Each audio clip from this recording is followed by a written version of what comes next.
And earlier this week, the governor announced a $35 million plan he says is intended to boost public safety across the state ahead of the trials. The governor indicated this money is in preparation in case there are more protests and potential violence. The governor's plan would allow local governments to be reimbursed by state funds. Senator Carla Nelson of Rochester is back from the state capitol today, and there is a lot going on at the Capitol. Senator Nelson, Republicans in the Senate not real happy with this $35 million fund that the governor is asking for. Some media outlets are saying it is being met by a chilly reception. That might be an understatement. Yes, Betsy, I think it is a rather chilly reception when you consider that last week the governor released his budget, which increases taxes by $1.9 billion, borrows or takes $1 billion away from the reserves, increases fees by $61 million. And then this as well. But basically, you know, public safety is job number one of any government. And I don't know that there are too many legislators in the state that believe we should further tax Minnesotans to pay for safety, public safety in a city which has been cutting its police budget by $8 million, for example. And I don't think the other taxpayers should have to pay for that. Yeah, and so there are accusations that Republicans are doing this out of spite. And you would say what? Because I do know that on the left and the right, public safety, as you just mentioned, is a top priority. Yes, I don't know that out of spite. I think that means you don't have any arguments left, and so you just go to disparaging somebody's motive. Quite frankly, I believe public safety is job number one of any government, and clearly the folks in Minneapolis, they must think that they have plenty of public safety, or they have a better use of the $8 million that they've cut out of that police budget.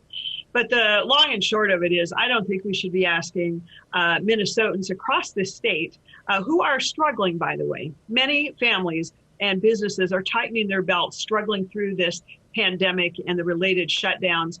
I don't think we should be asking them to fund additional police in Minneapolis when Minneapolis is cutting its police budget. So then late this afternoon, we had found out from the governor's office that the Minnesota National Guard is now being called upon again to offer security. And what we haven't heard is whether or not that's in addition to the $35 million ask, or if it has been done because the governor may not be expecting to get that $35 million passed. This is new and just coming out. You're just learning about it as well. Correct. And, you know, I have the greatest confidence in the Minnesota National Guard, and they have done remarkable in many other situations, and I trust them implicitly. And I even have to salute the governor for being proactive this time in calling out the National Guard. You might remember in May and June, he let the cities burn for several days before calling out the National Guard. So in this case, I'm glad he's being proactive. We certainly hope there are no more of these civil unrest, protests. People call this domestic terrorism now. Certainly, I hope we do not see those things. But I do appreciate that the governor is being thoughtful and proactive. Can I ask you this, because I don't know when it comes to funding with the National Guard, because the National Guard is military and is funded through tax dollars as well, but so are police departments. So I'm trying to figure out, if we have a major deployment with our National Guard, they have to get paid, so who pays them?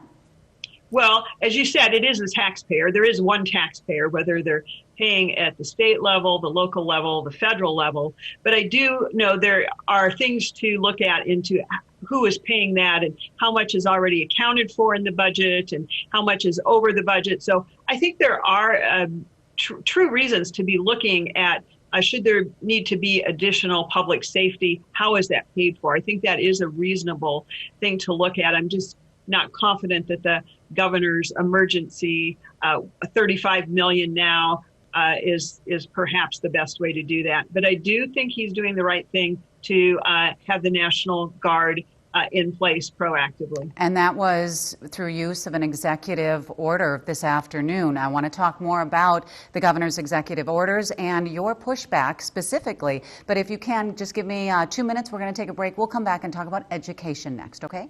Great.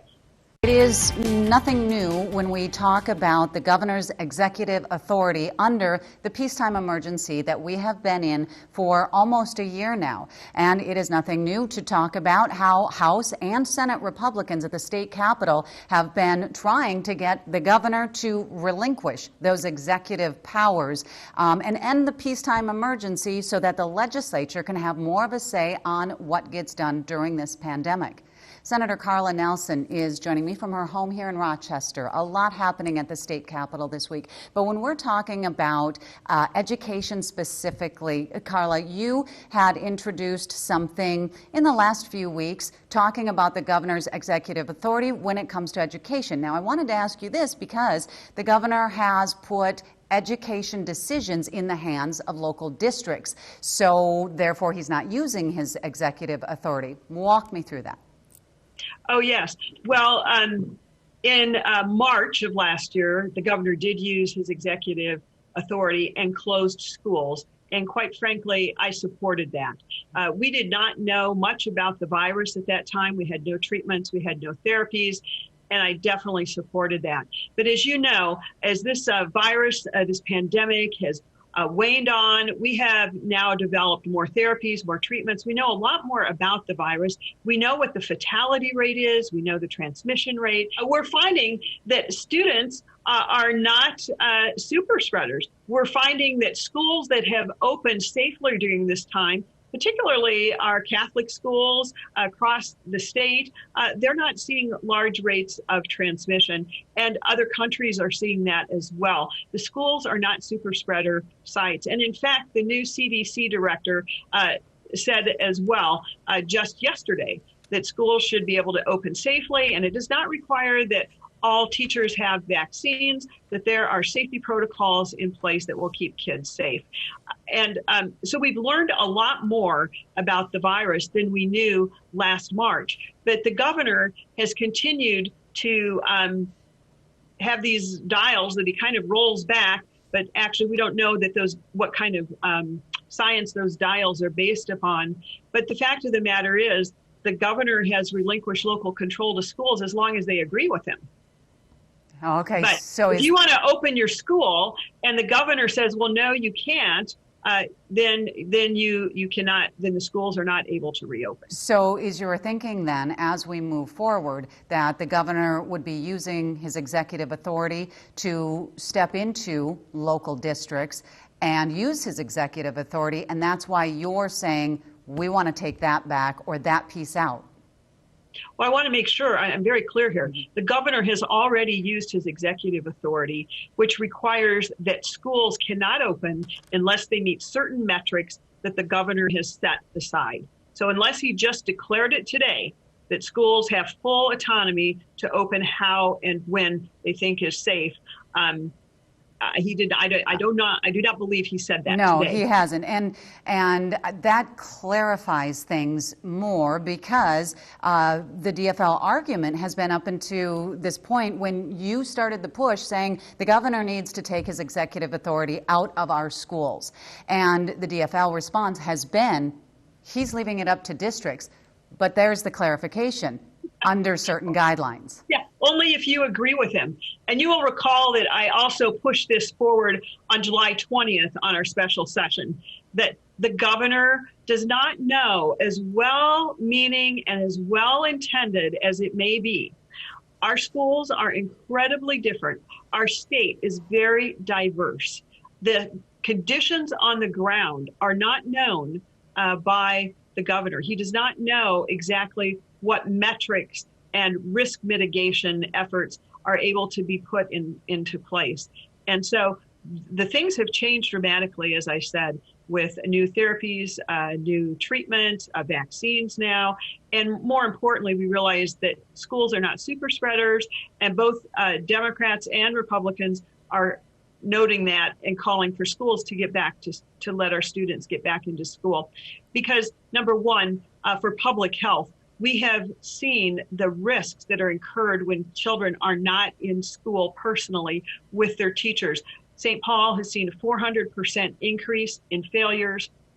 I talked to a first grade teacher last week who said for the first time in her 20-year teaching career, 75% of her first graders do not know the letters of the alphabet. We have seen probably mental health has been the most tragic result. We have seen mental health needs unaddressed. We have seen those escalate dramatically. In fact, the CDC did a study that showed that unbelievably, 1 out of 4 18 to 24-year-olds have seriously considered suicide during this time. We are meant to be social beings, and to isolate people for long periods of time is very damaging. And then the academic achievement.